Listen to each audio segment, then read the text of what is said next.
Hello friends, എല്ലാവർക്കും മറ്റൊരു വീഡിയോയിലേക്ക് സ്വാഗതം. അങ്ങനെ ജിൻഡോ ഇതാ സിനിമയിലേക്ക് എത്തുകയാണ്. പുതിയ ചിത്രത്തിൽ അരങ്ങേറ്റം കുറിക്കാനായിട്ട് തയ്യാറായിരിക്കുകയാണ് ജിൻഡോ.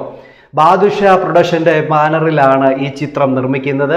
ബാദുഷാ പ്രൊഡക്ഷൻ്റെ ഒരു യൂട്യൂബ് ചാനലിൽ ഈഗോ ടോക്സ് എന്ന് പറയുന്ന ഒരു ഷോയിലാണ് ഈ നിർമ്മാതാവായ ഈ ബാദുഷ തന്നെയാണ് ഇത് പ്രഖ്യാപിച്ചിരിക്കുന്നത്. അദ്ദേഹത്തിൻ്റെ പുതിയ പടത്തിൽ ദീപു ചന്ദ്രനാണ് രചന നിർവഹിക്കുന്നത്.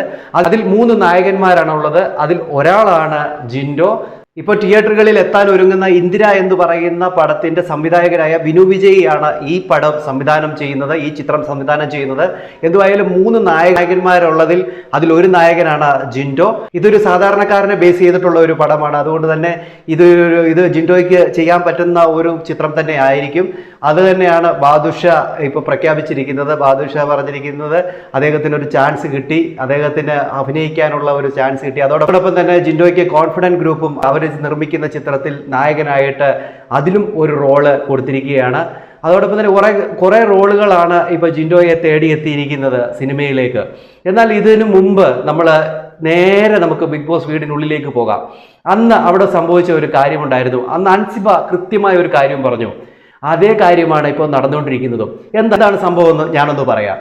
അന്ന് ബിഗ് ബോസ് ഒരു ടാസ്ക് കൊടുത്തിരുന്നു. ടാസ്ക് എന്ന് പറഞ്ഞു കഴിഞ്ഞാൽ നിങ്ങളൊരു കഥയുണ്ടാക്കുക. ആ കഥയിലെ കഥാപാത്രങ്ങളൊക്കെ ഈ ബിഗ് ബോസ് ഹൗസിനുള്ളിലുള്ള ആൾക്കാരായിരിക്കണം. അതായത് ക്യാമറമാൻ, ഇവിടെയുള്ള ക്യാമറകൾ, അതോടൊപ്പം തന്നെ ബിഗ് ബോസ്, ബിഗ് ബോസിന് പൈസ മുടക്കുന്ന പ്രൊഡ്യൂസർ, സംവിധായകൻ, അങ്ങനെ തുടങ്ങി കുറേ കഥാപാത്രങ്ങളെ എടുത്തുകൊണ്ട് നിങ്ങളൊരു സ്കിറ്റ് രൂപേണ ഉണ്ടാക്കാനായിരുന്നു പറഞ്ഞിരുന്നത്. ഒരു നാടകം പോലെ, ഒരു ഡ്രാമ പോലെ ഒക്കെ ഉണ്ടാക്കാനായിരുന്നു പറഞ്ഞിരുന്നത്. അതനുസരിച്ച് മത്സരാർത്ഥികളൊക്കെ ഓരോരുത്തർക്ക് ഓരോ റോള് കൊടുത്തു. അതനുസരിച്ച് കഥ എഴുതുവാനായിട്ട് ഗബ്രി, ശ്രീരേഖ, അപ്സര അങ്ങനെയുള്ളവരൊക്കെ മുമ്പോട്ട് വന്നു. അങ്ങനെ കഥകളൊക്കെ എഴുതി. ജിൻഡോ പറഞ്ഞു, എനിക്കൊരു കഥാപാത്രം എന്താ, ഞാൻ നല്ല രീതിയിൽ ചെയ്യാം എന്നൊക്കെ പറഞ്ഞു. പക്ഷേ പറഞ്ഞു കൊടുത്തപ്പോൾ പലപ്പോഴും അദ്ദേഹം തെറ്റിച്ച് പറയുന്നതായിട്ട് അവർ പറയുന്നുണ്ട്. തെറ്റിച്ച് പറഞ്ഞു. ആദ്യം ഈ പെട്ടെന്ന് പറഞ്ഞു കൊടുക്കുമ്പോൾ അത് പഠിച്ചെടുക്കാൻ ചെറിയൊരു ബുദ്ധിമുട്ടുണ്ടായതുകൊണ്ട് തന്നെ അത് തെറ്റിച്ച് പറഞ്ഞു എന്നുള്ളതാണ് അവർ കണ്ട കുറ്റം. അന്നേരം അവർ പറയുന്ന ഈ റോള് ജിൻഡോയ്ക്ക് പറ്റത്തില്ല, ജിൻഡോ എന്തോ കാണിക്കുന്നത്, ഇങ്ങനെയൊക്കെയാണോ ചെയ്യുന്നത്, ഒരു ഡയലോഗ് പോലും നല്ല രീതിയിൽ പറഞ്ഞു പഠിക്കാൻ അറിയാത്ത ആളാണോ ഇങ്ങനെ എങ്ങനെ ഇത് അഭിനയിക്കും എന്ന രീതിയിൽ ഗബ്രി പറഞ്ഞു, അപ്സര പറഞ്ഞു, അതോടൊപ്പം ശ്രീരേഖയും പറഞ്ഞു. അന്നേരം അൻസിബ പറഞ്ഞൊരു വാക്കുണ്ട്. അൻസിബ പറഞ്ഞത്, ഇവർക്കൊക്കെ മുമ്പേ നിങ്ങളൊരു നായകനാവും, നിങ്ങളുടെ സിനിമയിൽ വരും. അത് ഞാൻ പറയുന്ന വാക്കാണ്. നിങ്ങൾ വന്നിരിക്കും, ഇവരെക്കാട്ടിലും മുമ്പ് തന്നെ നിങ്ങൾ ബിഗ് സ്ക്രീനിൽ ഉണ്ടാകും എന്ന് അന്ന് അൻസിബ പറഞ്ഞു. ആ വാക്ക് പൊന്നാകുന്ന രീതിയിൽ തന്നെയാണ് ഇപ്പോൾ വെളിയിലിറങ്ങിയ ജിൻഡോയ്ക്ക് കിട്ടിയ ഈ അവസരങ്ങൾ. എന്നാൽ അപ്സര എവിടെ കിടക്കുന്നു ഗബ്രി, എവിടെ കിടക്കുന്നു ഈ പറയുന്ന ശ്രീരേഖ? ശ്രീരേഖയ്ക്ക് കുറച്ച് ചാൻസുകളൊക്കെ കിട്ടിയെങ്കിലും ഇവിടെ ഒരു നായക പ്രാധാന്യമുള്ള ഒരു വേഷത്തിലേക്ക് ഇവിടെ പോയത് ആരാണ്? ഇവിടെ ജിൻഡോയാണ്. അപ്പോൾ കളിയാക്കലിലല്ല കാര്യം, അവിടെ എങ്ങനെ വിജയിച്ചെടുക്കുന്നു എന്നുള്ളതെല്ലാണ് കാര്യം. അപ്പോഴും അവിടെ അൻസിബ പറഞ്ഞൊരു കാര്യമുണ്ട്, നിങ്ങൾ വിഷമിക്കേണ്ട ജിൻഡോപ്പ, നിങ്ങൾ വിഷമിക്കേണ്ട, നിങ്ങൾക്ക് ഒരു ചാൻസ്, ഇവരെക്കാട്ടിലും മുമ്പ് നിങ്ങൾക്ക് ചാൻസ് കിട്ടും എന്ന് പറഞ്ഞൊരു പ്രചോദനം കൊടുത്തത് അൻസിബയായിരുന്നു. അതോടൊപ്പം തന്നെ അൻസിബ അവിടെ ഒരു വേഷം കെട്ടി, ഈ പ്രൊഡ്യൂസറിന്റെ വേഷമാണെന്ന് ജിൻഡോ അവിടെ അഭിനയിച്ചത്.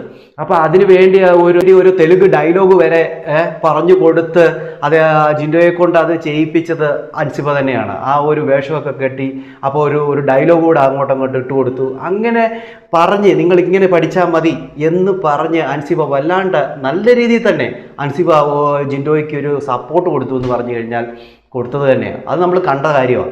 ഇപ്പോഴിതാ ഇത്രയും അവസരങ്ങൾ ജിൻഡോയെ തേടി എത്തുമ്പോഴും എൻ്റെ മനസ്സിൽ ആ ഒരു ഓർമ്മയാണ് എത്തുന്നത്. കാരണം അന്ന് അദ്ദേഹത്തെ ആ ഒരു ഡയലോഗ് പഠിക്കാൻ ലേറ്റായപ്പോൾ ഇങ്ങാരാണോ ഉണ്ടാക്കാൻ പോകുന്നത് എന്ന രീതിയിൽ സംസാരിച്ചവർ എവിടെ കിടക്കുന്നു? അതാണ് നമ്മൾ ചിന്തിക്കേണ്ടത്. നമ്മൾ താഴ്ത്തിക്കെട്ടുന്നവർ, നമ്മൾ ആരെ താഴ്ത്തിക്കെട്ടുന്നോ അവർ ഒരു നാൾ ഉയർച്ചകളിലെത്തും, അവരത് പിടിച്ച് അടക്കും. അത് ഒറിജിനൽ കാര്യം തന്നെയാണ്. ഇതേ സാഹചര്യത്തോട് ഞാൻ അഖിൽമാരാറിൻ്റെ കാര്യം കൂടെ കൂട്ടിച്ചേർക്കാൻ ആഗ്രഹിക്കുന്നു. അഖിൽമാരാർ ഇതുപോലെ തന്നെ ഈ ഒരു ഫോട്ടോ എടുക്കാൻ, അതായത് ദുൽഖർ സൽമാൻ്റെ കൂടെ ഒരു മാളിൻ്റെ ഉദ്ഘാടനവുമായി ബന്ധപ്പെട്ട് ഒരു ഫോട്ടോ എടുക്കാൻ, ഒരു സെൽഫി എടുക്കാനായിട്ട് അവിടെ അഖിൽമാരാർ സെൽഫി എടുക്കുന്നുണ്ട്. അന്ന് ആ സെൽഫി എടുത്ത സമയത്ത് അദ്ദേഹത്തെ തട്ടിക്കളഞ്ഞവർ ഇന്ന് കണ്ണ് തള്ളി നിൽക്കുകയാണ്. കാരണം എന്താണെന്നറിയോ? ധോണിയുടെ കൂടെ പുള്ളി ഒരു പരസ്യം ചെയ്തു. ധോണിയുടെ കൂടെ, അതായത് ലോക ക്രിക്കറ്റിലുള്ള ഒരു വ്യക്തിയുടെ കൂടെ ഇന്ന് ഒരു പരസ്യം ചെയ്യാനുള്ള അവസരം അദ്ദേഹത്തിന് കിട്ടി. അത് പരസ്യം അദ്ദേഹം ചെയ്തു.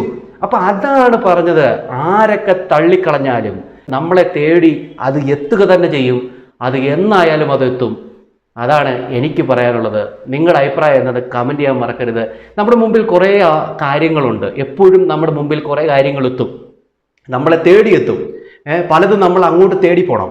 ചില കാര്യങ്ങൾ നമ്മളെ തേടിയെത്തും. നമ്മുടെ പരിശ്രമങ്ങൾ, നമ്മൾ ചെയ്ത നല്ല പ്രവൃത്തികൾ കാരണം ദൈവം നമുക്ക് നമ്മുടെ കൈവെള്ളയിൽ കൊണ്ടുതരും. അതൊക്കെയാണ് എനിക്ക് തോന്നിയിട്ടുള്ളത്. ഈ 2 സ്റ്റോറികളും ഞാൻ പറയാനുള്ള കാരണം നിങ്ങൾക്ക് പലർക്കും ഇതൊരു ഇൻസ്പിറേഷൻ ആകട്ടെ എന്നുള്ള കാര്യം കൊണ്ട് തന്നെയാണ്. നിങ്ങളുടെ അഭിപ്രായം എന്തെന്ന് കമൻറ്റ് ചെയ്യാൻ മറക്കരുത്. അടുത്തൊരു വീഡിയോ കാണുന്നവരേക്കും എല്ലാവർക്കും ബൈ.